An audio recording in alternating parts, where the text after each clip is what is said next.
lunch for today ay tokwat baboy with tause at meron tayong dessert na chocolate cake from Frank and Carol's at meron tayong rice.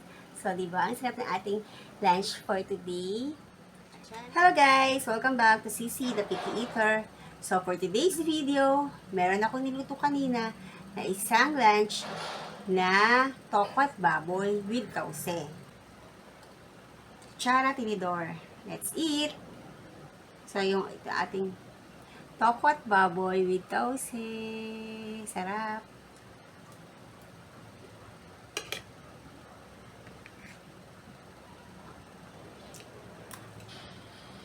Sarap! Hindi ko na pala na-videohan yung pagluluto ko ng tokwat baboy with tause kasi nga nagmamadali ako at may lakad. So, yun. Pagdating ko, sabi ko, i-video ko na lang siya habang kumakain ako. Guys.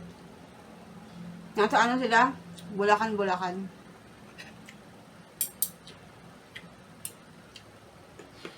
Ay, nalagyan. Baboy. Tingnan nyo naman, guys. May taba. Nakakatakot. Hindi natin kakainin yung taba. Tatanggalin natin yan, syempre. Sinama ko lang siya sa pagluluto para yung medyo katas niya sa barap.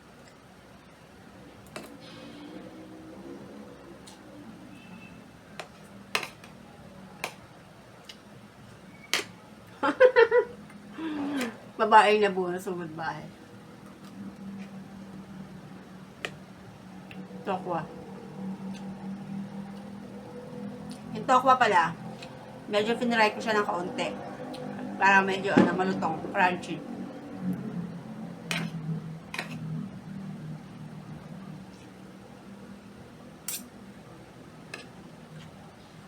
Bata pa yung nabunot. Hindi naman ba? Parang kaidaran siguro.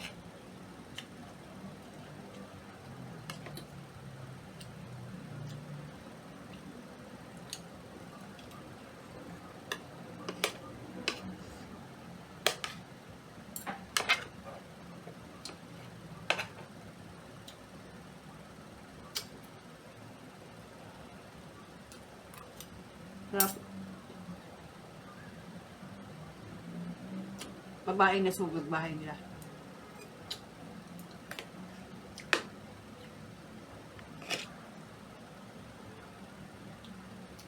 Sakto lang yung alat niya. Nilagyan ko siya ng isang pack ng yung tause. And then, konting oyster sauce lang. Hindi na ako naglagay ng salt. Tsaka ng ibang mga condiments. Okay na yun.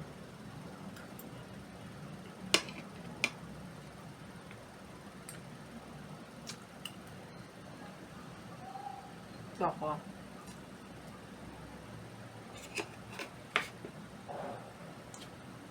Ito yung toast yun. Kinakain. Para ba?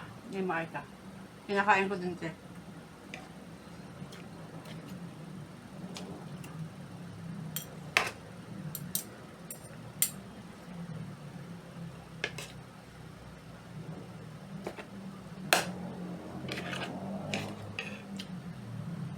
Fast forward na natin kasi ang bilis kong kumain, tapos gusto akong kumain, di pa tapos to.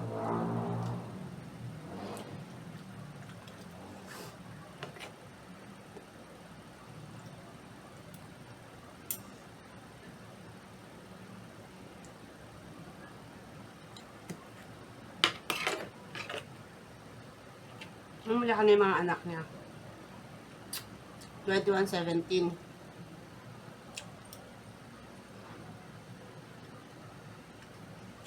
Hala, dami niyang anak. 6 natin, 5. Ay.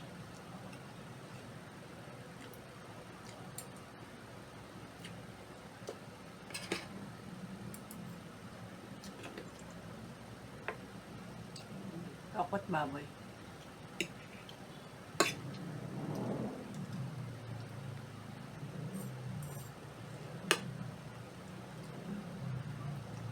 Diba to?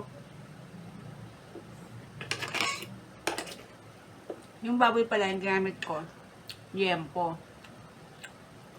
Pero syempre, yung konting taba, pinapyas natin. Kasi nga, Baka magka-cholesterol tayo, ma-high blood tayo.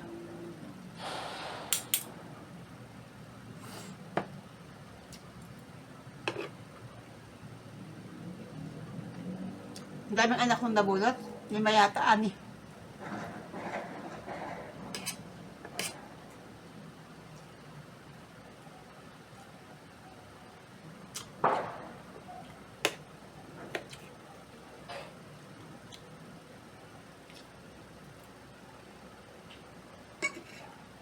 Sarap.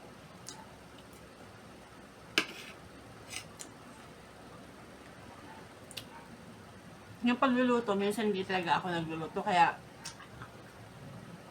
wala kayong bisa makikita sa akin na cooking vlog. Kasi nga, asawa ko nagluluto. Pero, minsan naman, ako, kaso nagmamadali ako, hindi na makapag-video. Kasi pag nag-video ako pa habang nagluluto ka, marami pa kailangan gawin. So, pag nagmamadali, hindi na kailangan. Hindi ko na bini-video.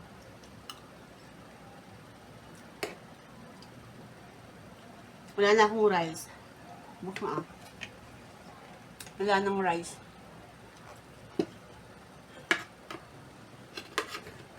Masarap. Wala nang kanin.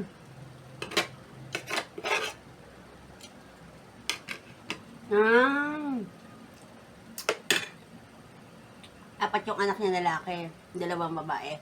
Pero yung 2 sa 4 na lalaki, LGBTQ.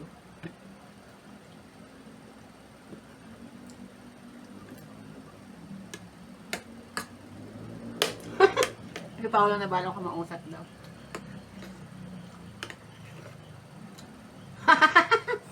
Piningot ni Paolo. Tikman na natin yung ano. Para ba? Frank and Carol's na cake. Ayan o. Wala na akong ulam, wala nang kanin. So, ito na lang dessert. Masarap yung cake ni Frank and Carol's. Ano to yung sampler. So, may mga iba-ibang klase ng cake na sa isang pag bumili ka ng isang cake, iba-iba siya. May mga cheesecake, cake. So, yun. Parang siya. Kaya nga tinawag na sampler. Parang mga sample ng isa-isa nilang cake. So, yun.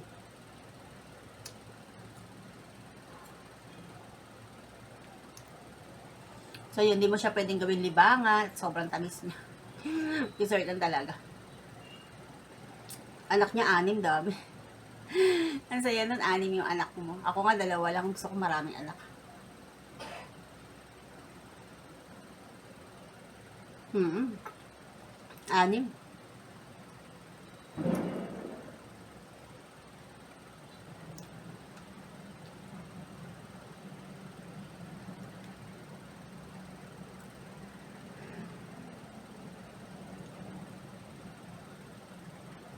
Tamis. May anak kasi siyang 2 Ano kaya kung nagkaanak ka ng ano kayang feeling nun? Yun nga, ng LGBT.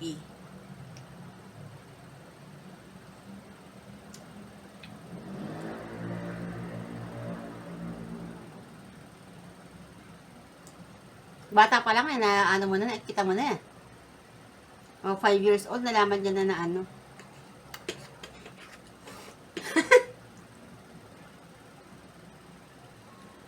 matamis yung niya. Matamis yung icing niya. Pero yung pinaka-cake niya, hindi naman.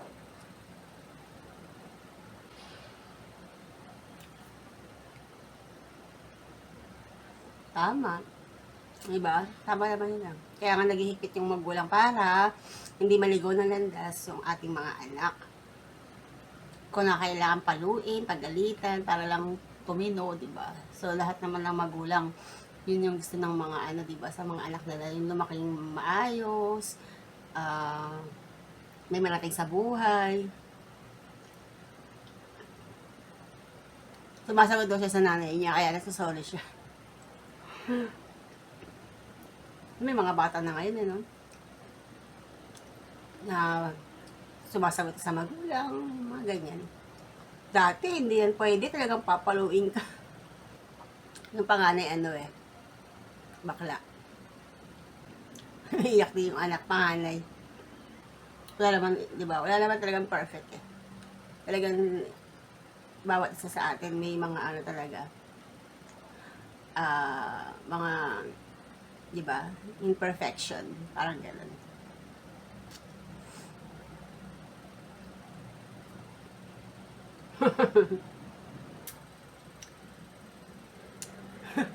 Yung isang anak niya bakla din. Mukhang ano, nakakatuwa. Parang kuwela. Tapos, well, English speaking pa.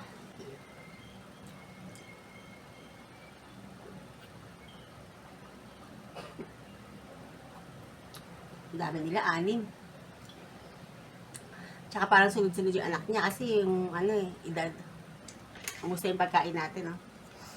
Hindi ko na kinain yung icing. Masyado matamis. Tokwa at baboy with tausi. Ubus na. Rice, ubus na.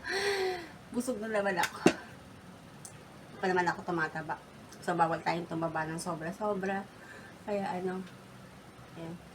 So, before I end this video, maraming salamat sa lahat ng mga nanonood ng aking mga eating vlog at cooking vlog. So, unti-unti, nagkakaroon na ng views. So, patuloy nyo panoorin. Mag-subscribe kayo kung hindi pa kayo nakasubscribe. Maraming salamat. Bye! God bless!